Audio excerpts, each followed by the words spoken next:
నమస్తే, మీరు చూస్తున్నారు టీవీ1. నా పేరు దుర్గా. లైఫ్ లైన్ కార్యక్రమానికి స్వాగతం. ఆస్తమా, అలర్జీ ఇలాంటి సమస్యలు మీకు ఏమైనా ఉంటే కనుక మీరు వెంటనే కింద స్క్రోలింగ్లో వచ్చే ఫోన్ నెంబర్లకు ఫోన్ చేయొచ్చు.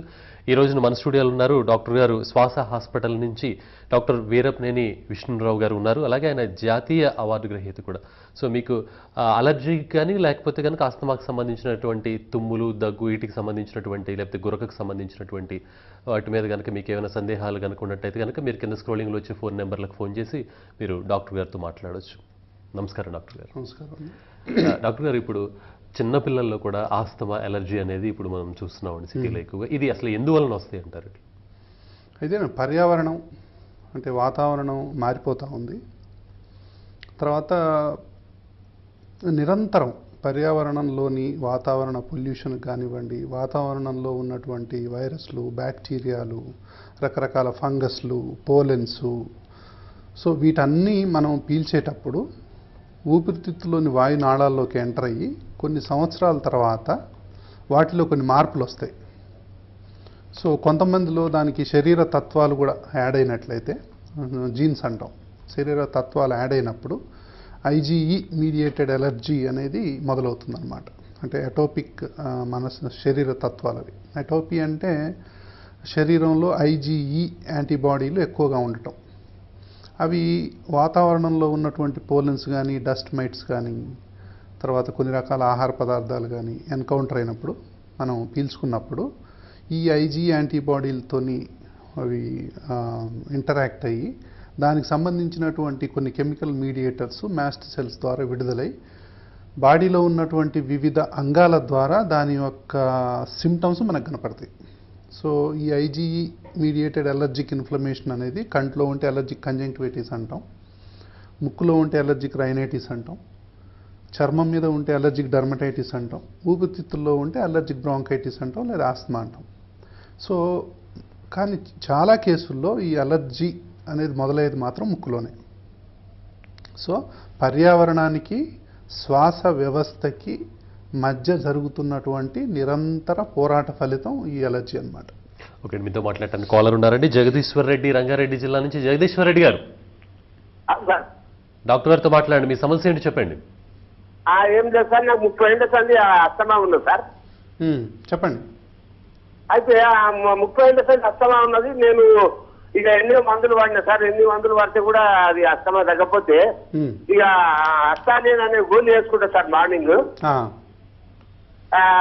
ఎప్పుడన్నా కొంచెం అస్తమా వచ్చినట్లయితే ఇన్హేల్ అని వాడతా సార్. నైట్ నిద్ర డిస్టర్బ్ అవుతుందా మీకు? ఏం పెద్ద ఇది కాదు కానీ దాని వాడినప్పుడు ఈ ముఖానికి అన్ని మసాలా అయినాయి సార్. అది ఎలర్జీ అయినట్లు అయింది సార్. Okay okay. ఎన్ని మందులు తిన్నా తక్కువ అవుతుంది సార్ ఈ ముఖానికి ఎలర్జీ. అంటే దగ్గు, ఆయాసం కూడా ఉందా మీకు అప్పుడప్పుడు?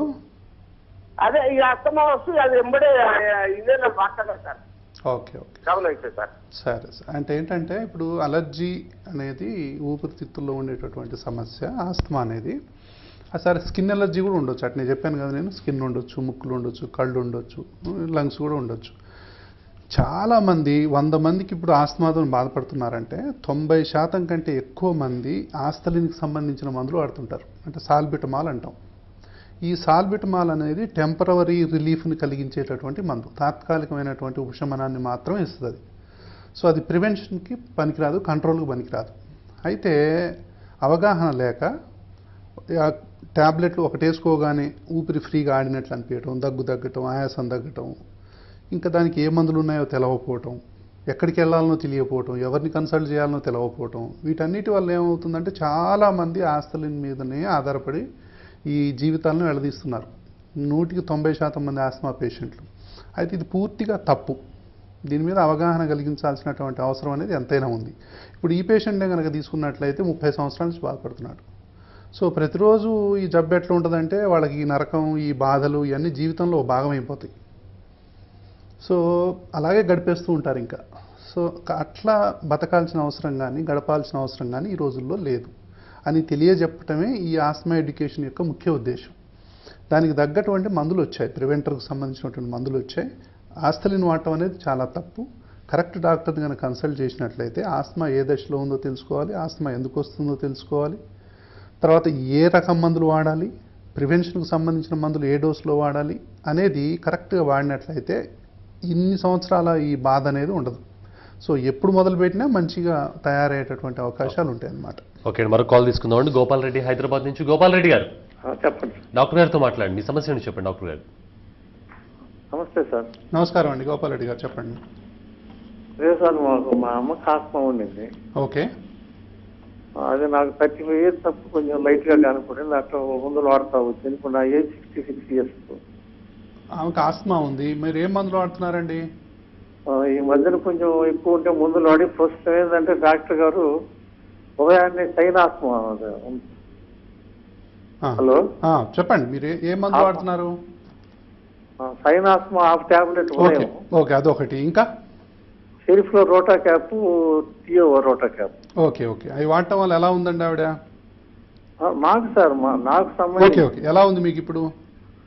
కొంచెం తగ్గింది సార్ ఇప్పుడు. ఓకే, ఇప్పుడు ఏంటి మీ ప్రాబ్లం మరి? అదే సార్, మామూలుగా ఎలా ఉంటుంది అదే కంటిన్యూ చేయమంటారు, ఎట్లా మీ సలహా తీసుకున్నాం. ఇప్పుడు మీరు వాడే మందులు ఒక విధంగా చెప్పాలంటే మంచి మందులే వాడుతున్నారు, మీరు కంటిన్యూ చేయొచ్చు. అయితే ఇప్పుడు కొంతమంది మందులు వాడుతుంటారు, ఇన్హేలర్ మందులు వాడుతుంటారు.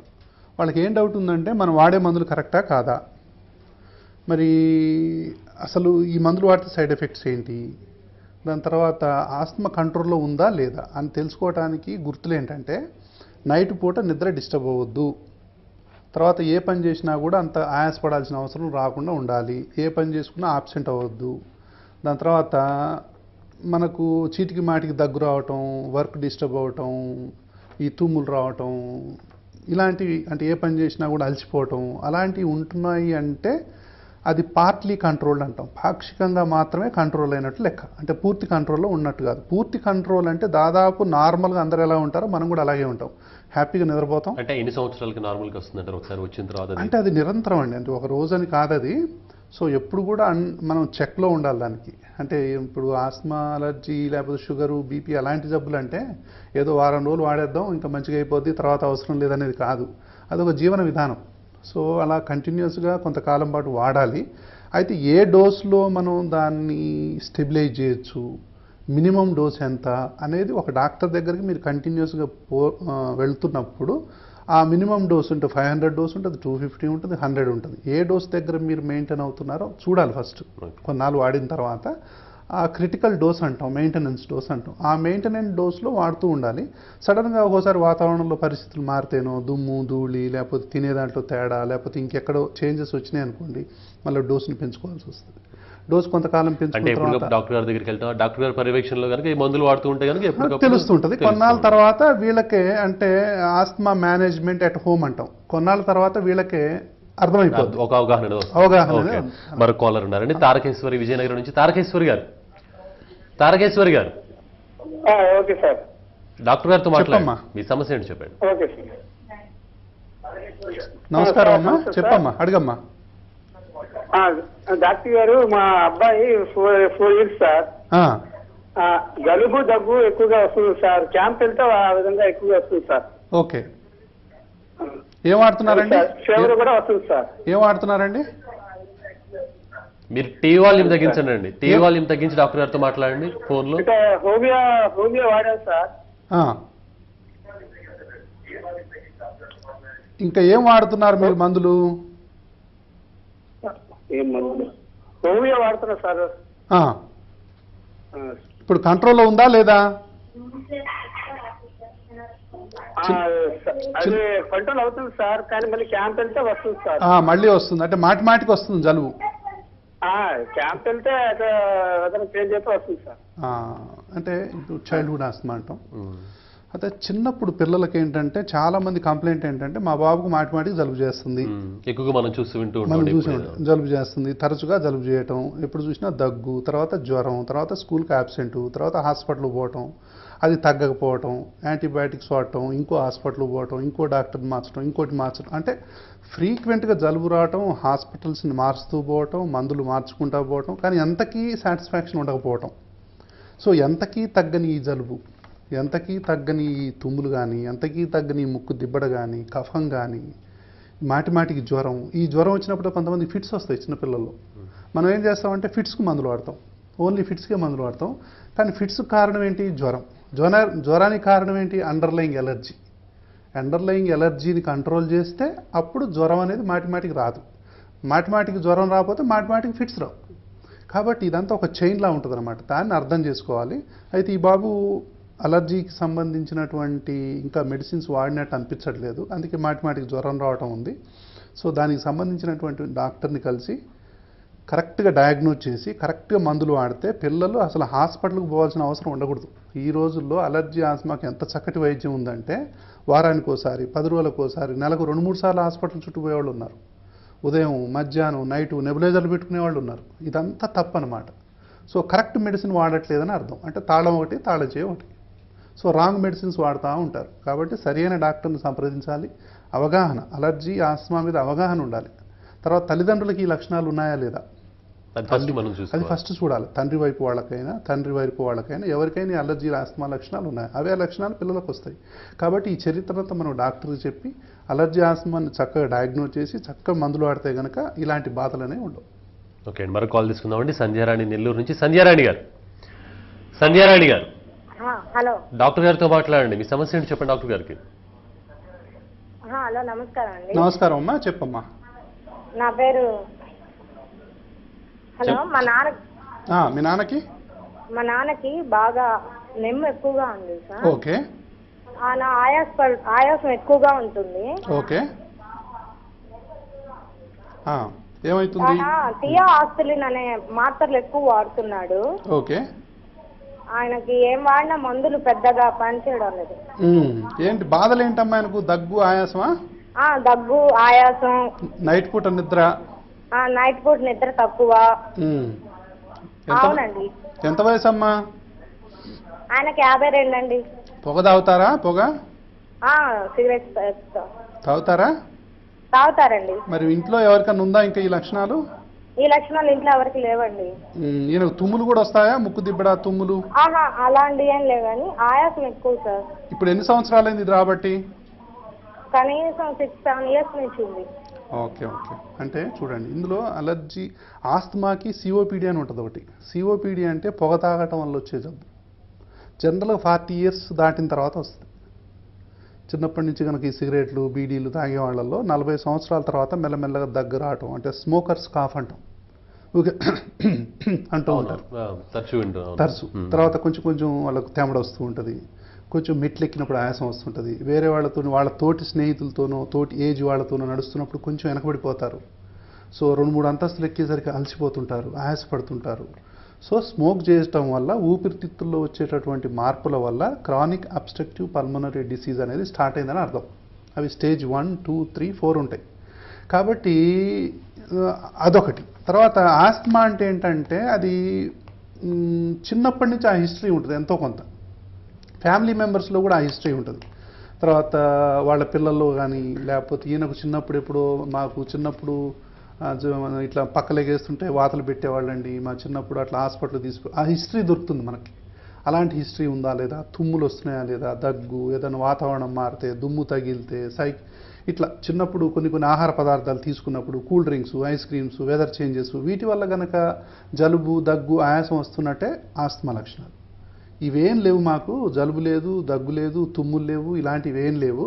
కేవలం 40 సంవత్సరాల తర్వాతనో 35 సంవత్సరాల తర్వాతనో ఒకే అలవాటు సిగరెట్ ఉంది, ఇప్పుడు మాత్రం ఆయాసం వస్తుందంటే సిఓపిడికి సంబంధించినటువంటి లక్షణాలు మొదలైనట్టు. దీనికి ట్రీట్మెంట్ ఏంటంటే వాళ్ళ చేతుల్లో సగం ఉంది.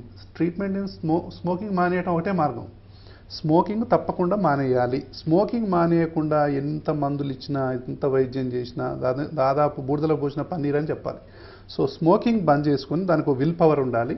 దానికి మెడిసిన్స్ కూడా అందుబాటులో ఉన్నాయి. స్మోకింగ్ బంద్ చేయాలంటే మనం చేసుకుంటూ కరెక్ట్గా, మరి అలర్జీ ఆస్మా కూడా ఈ కేసులో ఉంది, ఎందుకంటే థియో ఆస్పిరిన్ అవి వాడుతున్నారు. సో కరెక్ట్గా డాక్టర్ని సంప్రదించి బ్రహ్మాండమైన మందులు ఉన్నాయి. ఎవరు డిస్టర్బ్ అవ్వాల్సిన అవసరం లేదు, బాధపడాల్సిన అవసరం అంతకంటే లేదు. సిఓపిడి కానివ్వండి, ఆస్మా కానివ్వండి, చక్కటి మందులు అందుబాటులో ఉన్నాయి. వాడితే కనుక మంచిగా అయిపోతారు. ఓకే అండి, మరొక కాల్ తీసుకుందామండి. నగేష్ ధర్మవరం నుంచి. నగేష్ గారు, డాక్టర్ గారితో మాట్లాడండి. మీ సమస్య ఏంటి చెప్పండి డాక్టర్ గారికి. మాట్లాడండి నగేష్ గారు. చెప్పండి నగేష్. నమస్కారం సార్. నమస్కారం అండి. సార్ మాకు వచ్చేసి నైట్ లో నిద్ర గొరక ఎక్కువ ఉంది సార్. ఉమ్. మళ్ళీ అలర్జీ ఉంది సార్. గురక ఎలాంటి ఏమంటారు? గురక అంటున్నారా? అవునా సార్, గొరక ఎక్కువ ఉంది సార్. గురక చాలా ఎక్కువ వస్తుంది. వయసు ఎంత అండి? 32, 30 లోపు సార్. మీరు మీకేనా అది? నగేష్ గారు మీ ఫోన్ వాయిస్ ఒకసారి క్లారిటీ లేదండి సార్, చూసుకోండి మళ్ళీ. మీకేనా ఆ గురక వచ్చేది? మీకేనా? మాకే సార్. ఓకే. మీరు లావుగున్నారా బక్కగున్నారా? లావుగా ఉన్నది సార్. బాగా లావయ్యారు. ఈ మధ్య బాగా లావయ్యారా? లావయ్యాను సార్. మీకు అప్పుడప్పుడు జలుబు ఇట్లా సర్ది చేయటం, జలుబు చేయటం, రొంప అలాంటివి ఉంటాయా? అలాంటిదే సార్, ఒక కాళ్ళు నొప్పులు వస్తాయి సార్. ఓకే. మీరు నైట్ పూట నిద్ర డిస్టర్బ్ అవుతుందా పక్క వాళ్ళకి? పక్కాలు అది ఎక్కువ అయింది సార్. బాగా. మరి మీరు పగులు పూట నిద్రపోతున్నారా ఎక్కడ కూర్చుంటే అక్కడ? అలా ఏం లేదు సార్, ఒకవేళ పండుకోవాలనిపించి నిద్రపోతే 1 గంట సేపు నిద్రపోతుంది సార్ మధ్యాహ్నం. అంటే పగులు పూట ఎక్కడ పడితే అక్కడ నిద్రపోవటం అలాంటివి ఏం లేవు ఇంకా? అలాంటివి లేదు సార్. ఓకే. ఎంత బరువు ఉన్నారు మీరు? నేను 78 సార్, 78. 70. 70 కిలోలు ఉన్నా సార్, 78. ఓకే అండి. ఓకే. సో హైట్ ఎంతో తెలుసుకోవాలి. ఓకే. తర్వాత ఏంటంటే ఒక సింపుల్ సూత్రం ఏంటంటే, ఎన్ని సెంటీమీటర్ల హైట్ ఉన్నాము మనం. ఇప్పుడు సపోజ్ నేను 186 సెంటీమీటర్స్ ఉన్నాను. -100 తీసేస్తే 86. అంటే నా బరువు 86 ఉండొచ్చు. ± 1 or 2 kgs అటు ఇటుగా. ఎవరైనా సరే సపోజ్ ఈయన ఒక 160 సెంటీమీటర్స్ అనుకుందాం. -100 60. 170 సెంటీమీటర్స్ కనుక ఈయన పొడుగు ఉంటే అందులో నుంచి 100 తీసేస్తే 70 కేజీలు అంటే ఓకే. ఈయన హైట్ ఎంతో చూసుకోవాలి. దానికి తగ్గట్టుగా ఉన్నదానికంటే ఒక 10% కంటే ఎక్కువ వెయిట్ ఉండటం అనేది ఇంకా ఒబేసిటీకి గుర్తు అనమాట. ఇప్పుడు గురక అనేది ఒక ప్రధానమైనటువంటి సమస్యగా ఈ ఆధునిక జీవితంలో మారుతుంది. గురక అనేది చాలామంది ఏంటంటే సరే ప్రైమరీ స్నోరింగ్ అని కూడా అంటాము. మామూలుగా బాగా అలసిపోయినప్పుడు మామూలుగా మంద్ర స్థాయిలో గురక రావటం అనేది సహజంగా ఉంటుంది, చాలామంది వింటూ ఉంటాం.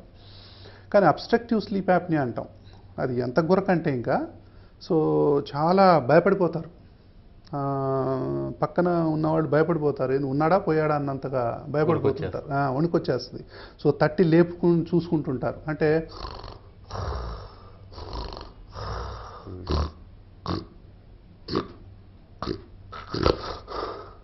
అంటారు. ఓకే. అంటే అబ్స్ట్రక్షన్ అన్నమాట. అంటే దాదాపు 10 సెకండ్ల కంటే ఎక్కువ ఊపిరి ఆగిపోద్ది. కొంతమందికి దాదాపు 60 సెకండ్లు, 70 సెకండ్లు, 100 సెకండ్ల వరకు కూడా ఊపిరి ఆగిపోద్ది. అంటే బాడీలో ఆక్సిజన్ అనేది అందదు, కార్బన్ డైఆక్సైడ్ అనేది పెరిగిపోతూ ఉంటుంది. ఒక్కసారి బర్స్తో లేస్తారనమాట. లేచినప్పుడు మళ్ళీ వాళ్ళు గాలి పీల్చుకుంటారు. గాలి పీల్చుకున్న తర్వాత మళ్ళీ మెల్లగా నిద్రపోతారు. నిద్రపోగానే ఇక్కడ ఉన్నటువంటి ఈ ఎయిర్వే అనేది కొలాప్స్ అయింది నిద్రలో బాగా. అంటే స్టేజ్ 4లోకి ఎంటర్ అయినప్పుడు. స్టేజ్ 3, 4 అంటాం. 4-5 స్టేజ్లు ఉంటాయి నిద్రలో.